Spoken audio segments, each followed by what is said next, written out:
What's the fastest way to limit a democracy? You don't actually have to overthrow it. You can just change the rules. That's why what's going on matters. Okay, the Supreme Court in Louisiana versus Calais just weakened a key part of the Voting Rights Act, Section 2. I did a whole video on that. Check that out. But right after that, it's set to be announced tomorrow that Louisiana plans on postponing its primaries because they want to redraw their maps. Drawing the maps is the power. That's how you decide who actually has a shot at winning. We're now seeing states move to redraw districts ahead of an election, not just after the census like usual. And critics are warning that this can open the door to diluting the black voting and all POC voting power, to be honest with you, diluting it and locking in seats for Republicans. And I already know that a lot of y'all are going to be like, but both sides gerrymander. It's how it's done.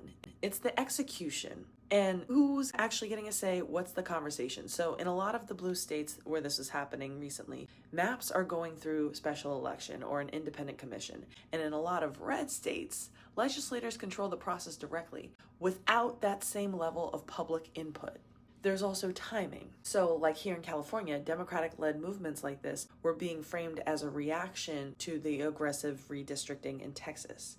Whereas in Texas, it was just aggressive redistricting for years. So calling it the same skips over how different the processes actually are. And like here in California, it was contingent on whether Texas would use those illegal maps. This is how systems shift without it maybe feeling as dramatic in the moment. You weaken voting protection. You make it harder for certain groups to vote. And that is going to translate into representation. You draw districts that protect the people already in power.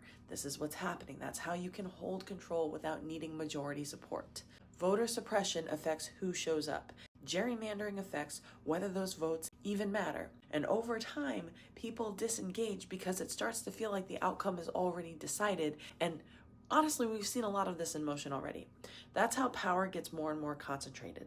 And once that's in place, it's a lot easier to shape everything else.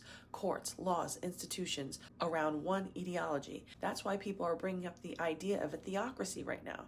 Not because we're exactly in that right now, although there's a lot of red flags, but because historically, when participation narrows and power concentrates, systems can shift in that direction, where one set of beliefs starts to dominate both politics and public life. We are seeing a lot of red flags with that.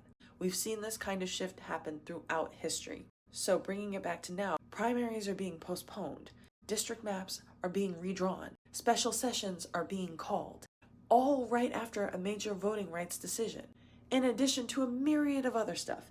This isn't random, this is structural change happening in real time. We can see it, and most people are really not. We knew what was going to happen. There was a whole document. Show up for your midterms. We need that, and we need action, and we need our voices. We need to push back.